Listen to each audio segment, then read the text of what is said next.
Welcome to Clarence Media's Candidate Q&A. Today I'm joined by Lower Clarence's Bill Day. Welcome, Bill. Thank you, Bill.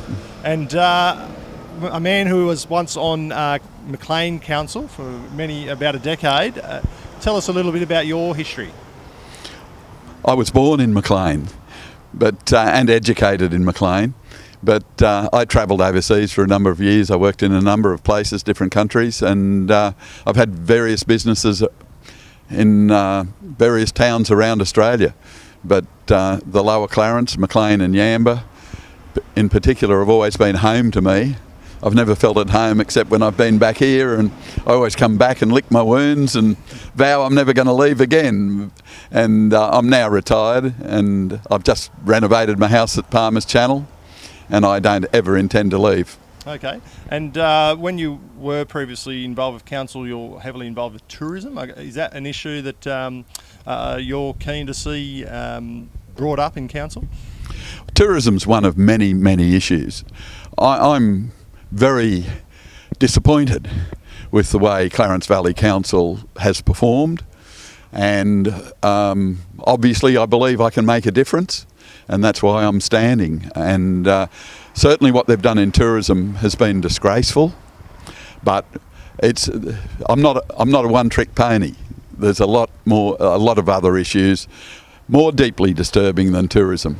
Okay, do you want to sort of highlight what some of those are or certainly what challenges that the new council will face? One of the greatest issues is the lack of accountability, the lack of transparency, and using tourism as an example rather than it being the primary concern that I have. With my 20 odd years of experience in tourism, where we won many awards and we did many good things, I tried to tell this council where they were going wrong in tourism. The Mayor asked me to prepare a written plan. I did a 10-point plan over many hours. Didn't even get acknowledged when I gave it to him. I then had a meeting with the acting general manager and the Mayor, and they said, "You obviously don't support council's policies on tourism." I said, "No, I don't." And they said, "Well, we'll agree to disagree. From now on, we will not answer any questions that you put to council staff about tourism." Now, that's pretty typical of how they treat anybody. The kindest thing you can do to anyone is give them constructive criticism, but Clarence Valley Council don't want to hear it. Okay, so yeah, obviously a need for a bit of transparency on council and a bit of change there perhaps. And I was also aware, obviously, local papers printing many of your letters. Clarence Media will welcome those in the future. I've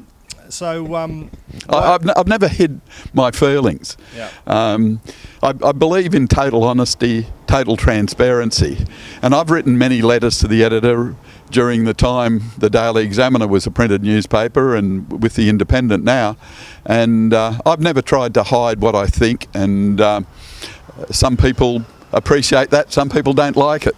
The council don't like it. So how do you think the electorate might react at the polls in terms of that? Like, what's been the reception from people that in your circle about you running for council?